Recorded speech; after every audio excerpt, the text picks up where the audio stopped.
Park కి one of the major highlights NIMS. So ఇది just 1 kilometre distance లోనే ఉంది. అలాగే ఇది మెయిన్ ఎంట్రన్స్ కి మనం జస్ట్ 1 కిలోమీటర్ అవేలోనే ఉన్నాము. అసలు సైట్ నుంచి చూస్తే కూడా విజిబుల్ డిస్టెన్స్ లోనే కనపడుతుంది నిమ్స్. సో అలాగే నిమ్స్ లో ఉండేటటువంటి మేజర్ హైలైట్స్ ఏంటంటే పెద్ద పెద్ద కంపెనీస్ కి ల్యాండ్ ని అలాట్ చేస్తూ ఉన్నారు.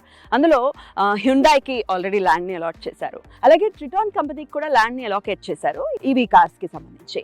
అలాగే విఎం టెక్నాలజీస్ కి సంబంధించి, అది డిఫెన్స్ కి సంబంధించినటువంటి ఒక కంపెనీ, దానికి కూడా ల్యాండ్ ని అలాకేట్ చేశారు. ఇట్లా మేజర్ పెద్ద పెద్ద కంపెనీస్ కి సంబంధించిన వాళ్ళందరికీ కూడా ఈ నిమ్స్ లో ల్యాండ్ ని అలాకేట్ చేస్తున్నారు. సో వర్క్ ఆల్రెడీ చాలా శరవేగంగా జరుగుతుంది. సో మ్యానుఫ్యాక్చరింగ్ కి సంబంధించినవన్నీ అన్ని పనులు కూడా అక్కడ చాలా ఫాస్ట్ గా జరుగుతూ ఉన్నాయి. సో అందుకే 100 ఫీట్ రోడ్ కూడా చాలా మనం వచ్చేటప్పుడు చూసాం కదా.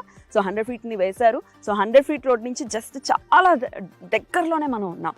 100 ఫీట్ రోడ్ లో నుంచి నిమ్స్ కి వెళ్ళడానికి 10 మినిట్స్ పడితే మనకి జస్ట్ 5 మినిట్స్ లోనే మనం మన సైట్ కి రీచ్ అవుతాం. అక్కడ ఎంప్లాయ్మెంట్ అనేది రాబోతుంది, చాలా హ్యూజ్ లెవెల్లో రాబోతుంది.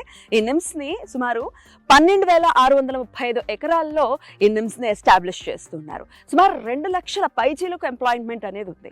సో ఎంప్లాయ్మెంట్ ఎప్పుడైతే ఉంటుందో సరౌండింగ్ ఏరియాస్ అనేది డెఫినెట్ గా డెవలప్ అయిపోతాయి. అటు కమర్షియల్ గా డెవలప్ అవుతాయి, రెసిడెన్షియల్ కూడా డెవలప్ అవుతాయి. సో ఒకవేళ మనం చక్కటి ఇన్వెస్ట్మెంట్ చెయ్యాలి, ఫ్యూచర్ లో అవి మంచి రిటర్న్స్ తో రావాలి అనుకుంటే ఇట్లా ఉన్నటువంటి ఒక ప్రదేశంలో మనం ఇన్వెస్ట్ చేస్తే రిటర్న్స్ అనేవి గ్యారంటీ అని చెప్తున్నారు చరణ్ గ్రూప్.